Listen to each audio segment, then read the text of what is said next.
मैं रुजुता कुरुमभट्टी डाउजर्स डायरी की तरफ से आप सभी का स्वागत करती हूँ। डाउजिंग यानी खोज निकालने की कला के बारे में स्कूल ऑफ इंडियन डाउजर्स और जियोमंसी के चेयरमैन और प्रिंसिपल डाउजर रवि वैद्य सर से आप अभी डाउजिंग की उपलब्धियाँ और विशेषताओं के बारे में सुनेंगे।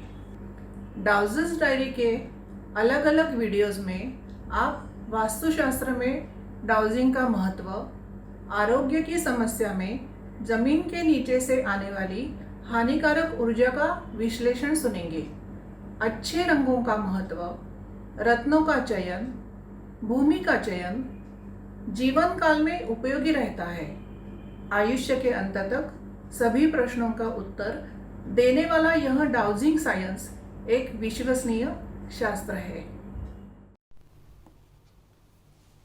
डाउजर्स डायरी और स्कूल ऑफ इंडियन डाउजर्स एंड जियोमंसी के तरफ से मैं रवि वैद्य आपका स्वागत करता हूँ।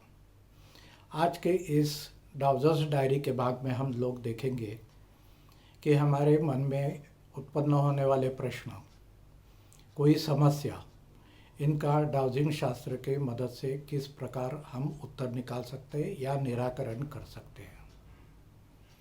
इसके साथ हम देखेंगे कि डाउजिंग इंस्ट्रूमेंट्स के उपयोग, जब भी हम लोग मैप डाउजिंग करते हैं या डिस्टेंस डाउजिंग करते हैं, तो इस प्रकार के इंस्ट्रूमेंट का कैसे इस्तेमाल किया जाता है, इसके बारे में भी आज के भाग में और बहुत ज़्यादा जानकारी आपको मिलेगी। स्कूल ऑफ इंडियन डाउजर्स एंड जियोमंसी अभी एक महत्वपूर्ण उद्घोषणा करने जा रही है। वह है व्यवहारिक प्रशिक्षण इंटरनेट के माध्यम से, जिसका लंबे समय से इंतजार हो रहा था।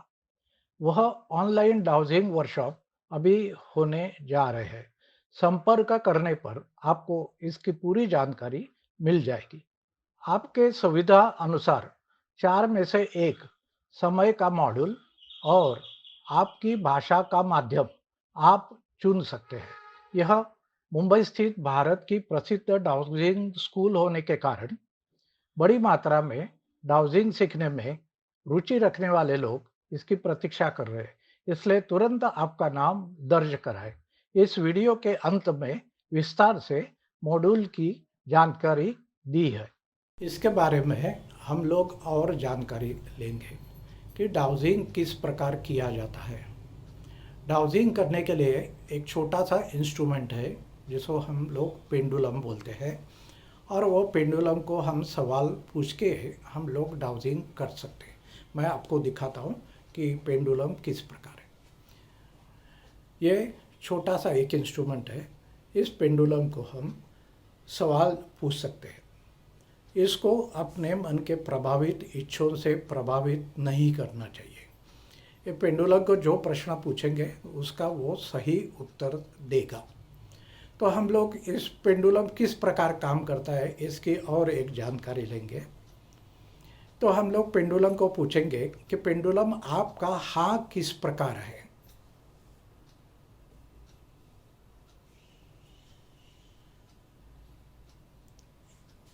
ये क्लॉकवाइज घूम रहा है और हम उसको रुकाएंगे। पेंडुलम को पूछेंगे कि आपका नाक किस प्रकार है, कृपया बताइए। ये एंटी क्लॉकवाइज घूम रहा है। तो इसकी 2 प्रकार के उत्तर देने के तरीके हैं। एक तो वो क्लॉकवाइज घूमता है, या दूसरा प्रकार उसका नाक का एंटी क्लॉकवाइज होता है। उसके साथ साथ पेंडुलम और अलग अलग तरीके से भी उत्तर देता है। हम लोग पूछेंगे, पेंडुलम आपका दूसरे प्रकार का हाँ किस प्रकार है। तो ये खड़ा घूम रहा है, आगे पीछे हो रहा है, तो ये भी आपका हाँ है। दूसरा प्रकार हम लोग पेंडुलम को पूछेंगे कि आपका दूसरे प्रकार का नाक कैसा है, कृपया बताइए। तो आप देखो ये हॉरिजॉन्टल घूम रहा है, लेफ्ट से राइट और राइट से लेफ्ट, इस प्रकार घूम रहा है। बहुत सारे किताबों में या बहुत सारे डाउजर ये बताते हैं कि पेंडुलम यदि क्लॉकवाइज घूम रहा है तो वो हाँ है, और ये पेंडुलम यदि एंटी क्लॉकवाइज घूम रहा है तो वो आपका ना है। मगर ये सरासर गलत है। आज करीबन 2500 स्टूडेंट को सिखाने के बाद मैं ये आपको खातिरपूर्वक बता सकता हूँ कि क्लॉकवाइज घूमना ये यस, एंटी क्लॉकवाइज घूमना ये नो, ये सरासर गलत है। हर एक व्यक्ति के बॉडी के वाइब्रेशन के हिसाब से पेंडुलम आपका हाँ और आपका ना दिखाता है। और ये पहले हम लोग जब भी इसमें ज़्यादा जोर देते हैं, जब भी हम लोग डाउजिंग वर्कशॉप में स्टूडेंट को पढ़ाते हैं, हर एक व्यक्ति का हाँ ना फिक्स करने के बाद ही फिर डाउजिंग वर्कशॉप चालू होता है। तो ये जो डाउजिंग है, बहुत सारे लोग सोचते हैं कि ये बस ये यस और नो हो गया तो डाउजिंग साइंस की पूर्ति हो गई। मगर ऐसा ये नहीं है, क्योंकि डाउजिंग से हम यस नो उत्तर तो निकाल सकते हैं, मगर उसके साथ साथ इसमें मैप डाउजिंग भी किया जाता है, इसमें डिस्टेंस डाउजिंग भी किया जाता है। डिस्टेंस डाउजिंग यानी हम यहाँ खड़ा रह के 100 फीट, 200 फीट, 500 फीट की एनर्जी भी ले सकते हैं। मगर ज़्यादातर पेंडुलम से 50 फीट के ऊपर से ज़्यादा से दूरी करना है तो उसके लिए डाउजिंग रॉड हम लोग इस्तेमाल करते हैं। और डाउजिंग रॉड किस प्रकार यूज़ करते हैं वो भी मैं आपको दिखाता हूँ कि डाउजिंग रॉड इस प्रकार का रहता है। ओके, ये पीतल का रहता है, स्टील का रहता है, निकेल का रहता है, तांबे का रहता है या प्लास्टिक का भी रहता है। और ये इस प्रकार से पेंडुलम को हम जैसे पूछते हैं कि आपका हाँ किस प्रकार है, डाउजिंग रॉड कृपया बताइए आपका हाँ किस प्रकार है, कृपया बताइए। आपका ना किस प्रकार है, कृपया बताइए। आपका हाँ किस प्रकार है, कृपया बताइए। और ये सारा pendulum dowsing rod, air rod सारा अपने अपने तरफ से काम करते हैं। हमें उसको आदेश देने की ज़रूरी नहीं, हम उसको रिक्वेस्ट कर सकते हैं कि किस प्रकार आप हाँ सवाल देना है या ना का उत्तर देना है। फिर से मैं पूछता हूँ, आपका हाँ किस प्रकार है। ये देखिए यह ऑटोमेटिकली घूम रहा है। आपका ना किस प्रकार है, तो इस प्रकार 200 फीट, 500 फीट और बाकी सारे दूरस्थ जगहों का परीक्षण करने के लिए डाउजिंग रॉड का इस्तेमाल करते हैं। उसके साथ साथ मैं एक चीज़ आपको बताता हूँ कि लेजर एंटेना की भी इस्तेमाल कर सकते हैं। This is the laser antenna. और लेजर एंटेना में आपको 175 फ्रीक्वेंसीज है। तो इस प्रकार हम लोग पेंडुलम डाउजिंग, एयर रॉड से डाउजिंग और लेजर एंटेना से फ्रीक्वेंसी लेके हम लोग काम कर सकते हैं। और बाकी सारी जानकारी और आगे मैं बताते जाऊंगा। कुछ साल पहले वास्तुशास्त्र सिखाने वाले एक पंडित ने बुक लिखा, बहुत ही सस्ता बुक था, 25 रुपए का। उन्होंने वास्तुशास्त्र में लिखा, फिर डाउजिंग साइंस भी लग दिया, क्योंकि रवि वैद्य जब भी डाउजिंग सिखाते हैं तो बहुत सारे लोगों ने रवि वैद्य की कॉपी की है। हाँ, आप प्रशिक्षित हो जाओ, आप अच्छी मास्टरी 3 या 5 साल में लाओ और उसके बाद ही आप डाउजिंग का सिखाने की कोशिश करो। आधा अधूरा ज्ञान आपको होने के बाद आप दूसरे को अच्छा ज्ञान नहीं दे सकते। क्योंकि मेरे काफी वेबसाइट की मेरे परिपत्रक थे, उनकी सारी इसकी काफी जगह कॉपियां थी है, मगर कॉपीराइट वाले ढूंढते ढूंढते आते, उनको इंटेलेक्चुअल प्रॉपर्टी एक्ट के अंडर बहुत सारे लेख जब भी पता चला मेरे को, ये लोग सरासर कॉपी मार रहे हैं और इंटरनेट पे और कहाँ भी डाल रहे हैं, अपनी वेबसाइट पे मेरा ही आर्टिकल डाल रहे।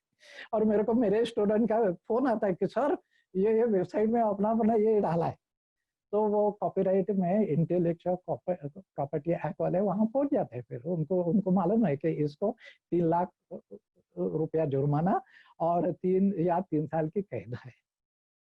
तो यदि डाउजिंग सीखना है तो मन लगान से होना चाहिए, और सीखने के लिए अपने को क्या चाहिए कि हमारे मद में मद, माया, मोह, मत्सर, द्वेष नहीं होना चाहिए। यदि ये होगा, आप डाउजिंग नहीं सीख सकोगे, क्योंकि आप ये होगा तो आप लोगों की समस्या का निवारण कैसे कर सकेंगे? निवारण कर ही नहीं सकेंगे। हमारे इसमें कोई यदि जैसे मेरे क्लाइंट है, बिरला है, कुमार मंगलम बिरला है, यश बिरला भी है, बहुत सारी बड़ी बड़ी हस्तियां, जब भी हम लोग डाउजिंग से उनको पूरे कारखाने के लिए ये कर ले, बिरला फॉर्च्यून है, बहुत बड़ी इंडस्ट्री है, कम से कम 110 एकड़ में फैली हुई इंडस्ट्री है मलकापुर खामगांव। तो इस प्रकार इस वास्तु का परीक्षण करते समय वास्तुशास्त्र दिखाता है साउथ वेस्ट में मैनेजिंग डायरेक्टर या चेयरमैन रखो, मगर साउथ वेस्ट यानी बड़ा एरिया रहता है, तो वो साउथ वेस्ट में हम लोग दे, मगर जहां वो चेयरमैन बैठने के बाद उसकी फैक्ट्री और दुगनी होनी चाहिए, दुगना प्रॉफिट होना चाहिए। जैसे हमने ओवी जैन ने हमारा फोन आया था बिरला फॉर्च्यून के सीईओ का कि सर बहुत बड़ी खुशखबरी है, फाइनेंस मिनिस्टर पार्लियामेंट में अपने बिरला फॉर्च्यून का नाम ले रहा है कि सबसे most progressive company of the India करके, तो आपको ये इसका श्रेय जाता है।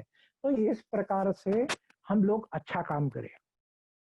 हम एक ही आदमी को अपना परीक्षण 100% देने का प्रयास करें, वो आदमी 10 लोगों को आपका नाम बताएगा, फिर वो 10 लोग आपके 100 लोगों को आपके नाम बताएंगे, और इस प्रकार चैनल बहुत बड़ा होते होते हजारों लोगों को आप कंसल्टेंसी देख सकते हैं। इस प्रकार हम शुरुआत देखें कि वास्तु और डाउजिंग का अभ्यास कितने सरल पद्धति से हम कर सकते हैं, और वहां होने वाली किसी भी समस्याओं का परिमार्जन हम लोग कर सकते हैं। अभी यह मैंने पेंडुलम आपको दिखाया, उस प्रकार इस प्रकार के 2 रॉड रहते हैं, डाउजिंग रॉड। ओके, ये डाउजिंग रॉड भी अपने को बताते हैं यस और नो। हम पानी ढूंढने के लिए इस डाउजिंग रॉड का उपयोग करते हैं, और जिस दिशा में पानी होगा इस प्रकार वो मिल जाते हैं। ये रहे डाउजिंग रॉड, रॉड इसको बोलते हैं। और आपको जहाँ बताएंगे कि जहाँ हमें अफ्रीका में डाउजिंग करने के लिए जाना पड़ता है, अमेज़न जंगल में, और उस अमेज़न जंगल में किस प्रकार के डाउजिंग रॉड यूज किए जाते हैं। ये कम से कम 16 इंच लंबे और 5 इंच इसके, और इसके सामने आपने देखा होगा सोने का वेल्डिंग किया हुआ है, इसके नीचे भी सोने का वेल्डिंग किया है। तो हम लोग ये इस प्रकार से करते हैं कि सोने की खदान के लिए हम लोग इस प्रकार के रॉड यूज करते हैं, सिल्वर खदान के लिए, लेड खदान के लिए, अलग अलग इसके लिए, पर्टिकुलरली लेड, टीन, निकेल के लिए हम लोग इस प्रकार का डाउजिंग रॉड का उपयोग करते हैं, तो जिसको निकेल का कोटिंग हो। तो इस प्रकार यदि हम लोग पेंडुलम के जो उपकरण है, जिसको डाउजिंग के जो उपकरण है, जो एक पेंडुलम, डाउजिंग रॉड, और इसके बाद फिर जो आता है वो लेचर एंटेना। तो इस प्रकार यदि हम लोग लेचर एंटेना और बाकी सारा उपयोग करके हम लोग इसका परिमार्जन कर सकते हैं। हम लोग देखें कि डाउजिंग की जो विशेषता है, और ज्यादा महत्व मैंने डाउजिंग को पत्ते ढूंढना, कॉइन ढूंढना, यह हम लोग क्लास में सिखाते ही नहीं, किसी को कुछ मतलब नहीं है। जिस प्रकार से हम परीक्षण करने के बाद उसका परिणाम अपने को देखने को मिले, और ऐसा परिमाण हमें भूमि दोष निदान चिकित्सा यानी जियोपैथिक स्टेज के ऊपर रिजल्ट अपने को पता चल, सामने वाले ने व्यक्ति ने बताना चाहिए। अपन तो 100% उसको गेस करेंगे कि यस या इसका कारण यही है, ऐसे साल साल करके आपकी मास्टरी खुद की आ जाती है, तो अपने को खुद को पता चलेगा ही कि हम लोग जो काम कर रहे हैं वो सही है।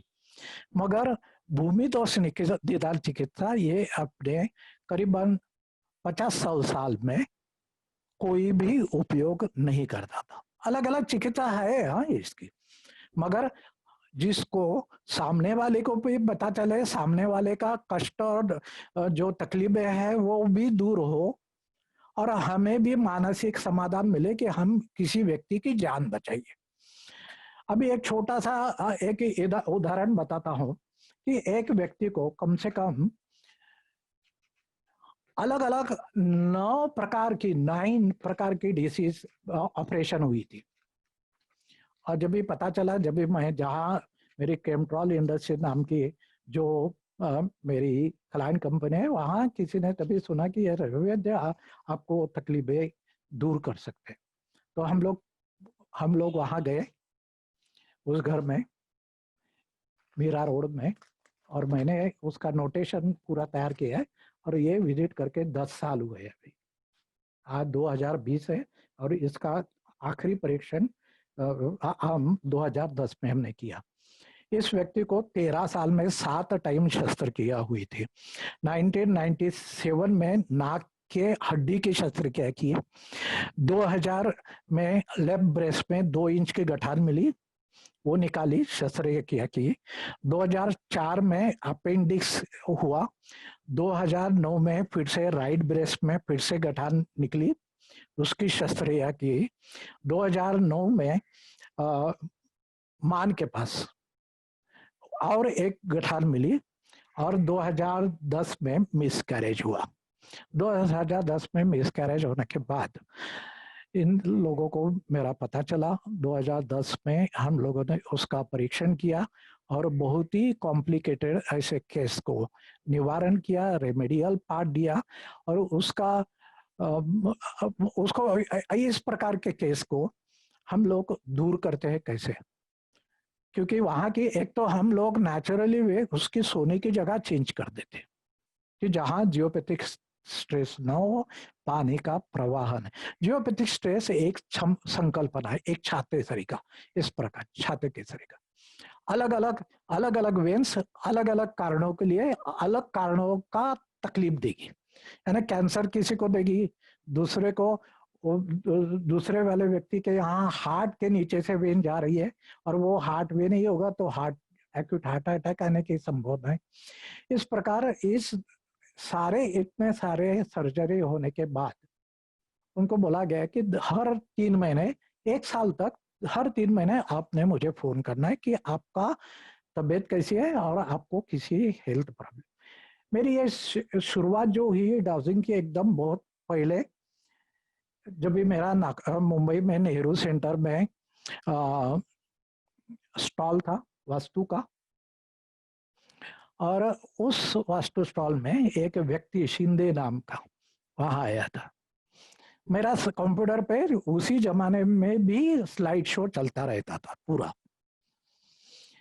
और स्लाइड शो देखने के बाद बोला कि सर आप मेरे सास की जान बचा सकते हैं। मतलब कैसा, क्या हुआ है? तो बोलते हैं उनमें ब्रेन ट्यूमर हुआ है। ब्रेन ट्यूमर 92% ब्रेन जो ट्यूमर रहते हैं वो कैंसरस ट्यूमर रहते हैं, और खाली 8% ट्यूमर नॉर्मल ट्यूमर है। मैंने बोला देखो ये कैंसरस ट्यूमर होगा तो मैं नहीं बचा सकता इनको, मगर इनका दुख डेफिनेटली मैं कम करूंगा, उनका जो तकलीफ है वो भी मैं कम करूंगा। कोल्हापुर गया, एरिया चेक की, पलंग चेक किया, पलंग के नीचे के जमीन से आने वाली एनर्जी चेक की, उसको जगह चेंज कर दी थी। उसको 5 स्टार जो हॉस्पिटल है बम्बई का, उसने 3.5 महीने का लाइफ टाइम दिया था। 3.5 महीने के बाद ये मर जाएगी।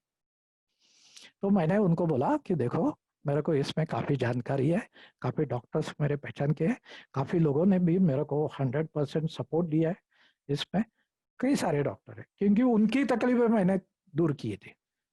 तो उस प्रकार उनको बोला कि ये तकलीफें आपके 100% पहले आपके दिमाग से 3.5 महीने के बाद मरने वाले हैं, ये दिमाग की ये निकाल डालो, कुछ नहीं होगा।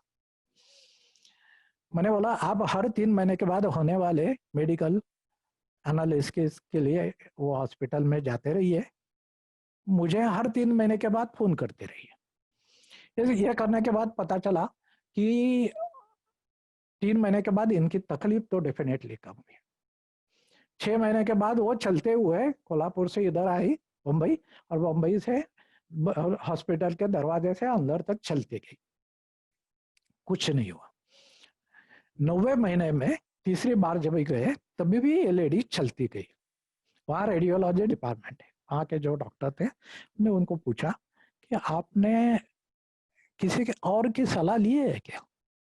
बोलते हाँ लिए, आपने तो बता दिया था कि हमारी डेथ पक्की है करके, और दूसरे पार्टी ने हमें बता लिया कि आप मरने ही वाले नहीं है इतने में, अभी तक जिंदा है और 10 साल हो गए।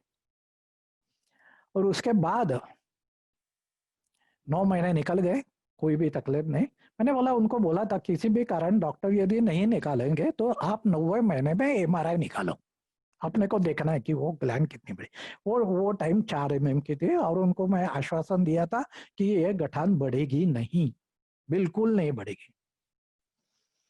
डॉक्टर भी हैरान हो गए कि बोलते ये भाई ये औरत एकदम चलते आ रही है, ना स्ट्रेचर ना कुछ, चेयर व्हील चेयर वाली, कैसा हो गया? फिर डॉक्टर ने मुझे फोन किया, मेरे वेबसाइट देखी, मेरे काफी बार मेरे से बातचीत होने के बाद उनको बोला मैंने बोला डॉक्टर साहब ऐसे करो कि आपके पास जो फेलियर केस हो रही है, मगर मैं उसको यदि ठीक कर सकता हूँ तो मेरे पास भेजिए, मैं उनको देख लूंगा। इस प्रकार अपना गणपतिपुळे के पास मालगुण करके एक आध बार ये सेमिनार सौरभ केलकर सुनते होंगे। ओके, उन व्यक्ति के लिए, ये उनके पिताजी के लिए हमने रेमेडी की थी, बहुत साल हुए, 10 साल हुए। और इनका ये जो एनालिसिस है इस प्रकार मैंने दिखाया, सोने की जगह कैसे 2 वेन इसकी आर पार जा रही है, और उस व्यक्ति को अन्न नलिका का कैंसर था। उनके जो अन्न नलिका है वहां काफी कफ भी तैयार होता था।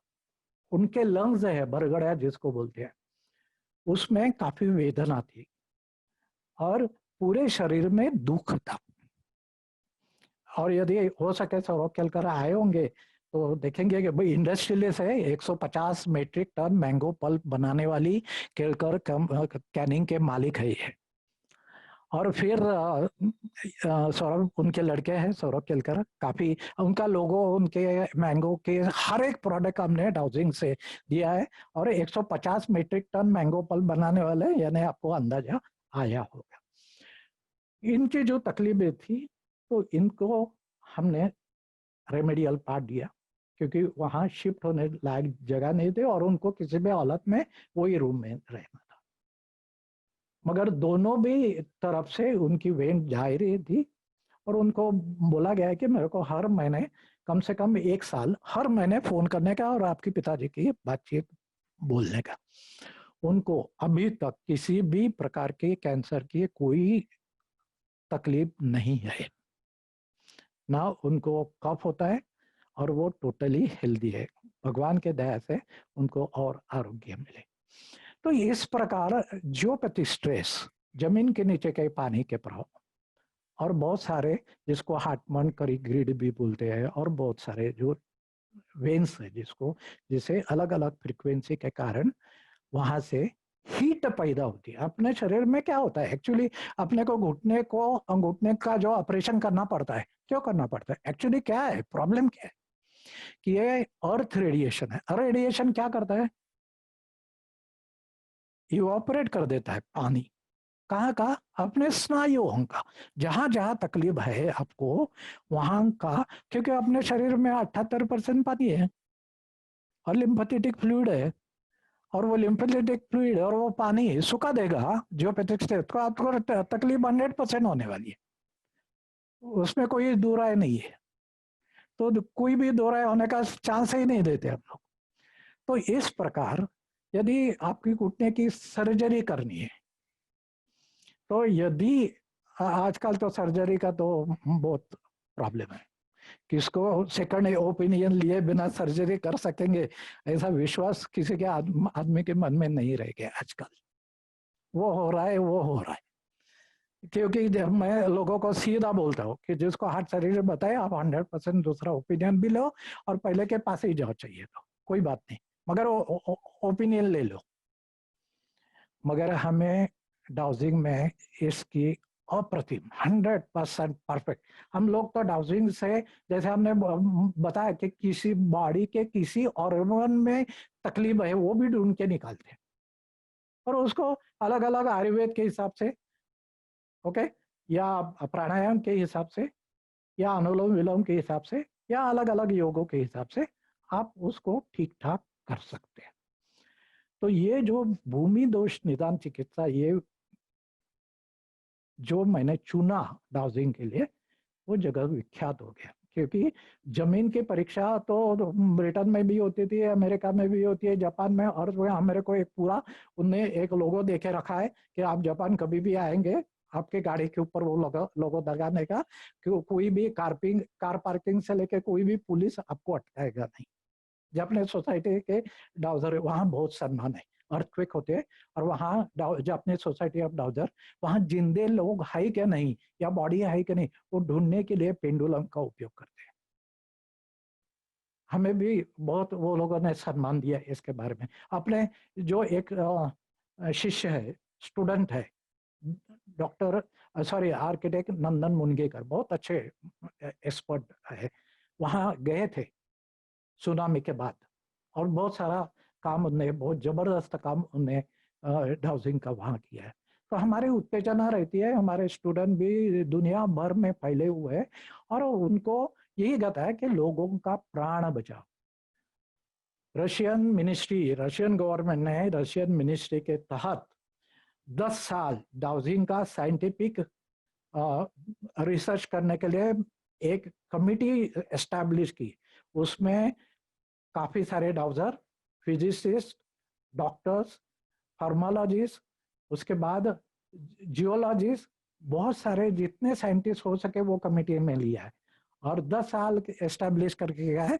जहां अच्छे डाउजर होंगे वहां वो डाउजर उस राष्ट्र की संपत्ति बचा सकते हैं। कैसे हम लोग कैसे संपत्ति बचाते हैं? तो वो लोगों को किसी भी रोग से दूर करना और उनको रेमेडियल पार्ट देके 10 लाख या 16 लाख, आपको मालूम है कैंसर का एस्टिमेट अमाउंट 16 लाख है। आपको ये भी मालूम होगा एक आध बार कि लीवर की सर्जरी करनी पड़े, हम लोग बचाए हैं, हाँ, बहुत सारे लोगों को लीवर की सर्जरी करने पड़े तो उनको कम से कम 36 लाख से 46 लाख खर्चा आता है। उसके बाद तुम्हारा लीवर तो जाता ही है, तुमको दूसरे का, मम्मी का या पापा का लीवर या पिताजी का या माँ का लीवर लेना पड़ता है और आप दोनों अपनी सेहत खराब करते हैं। मगर ये हम लोग हाउसिंग के हिसाब से, यदि आप रहने जाने के पहले या अभी रह रहे और आपको कोई तकलीफें है, ओके, इस प्रकार से तो पेंडुलम डाउजिंग करके आप आपको सुनियोजित और आरोग्यदायी रख सकते हैं।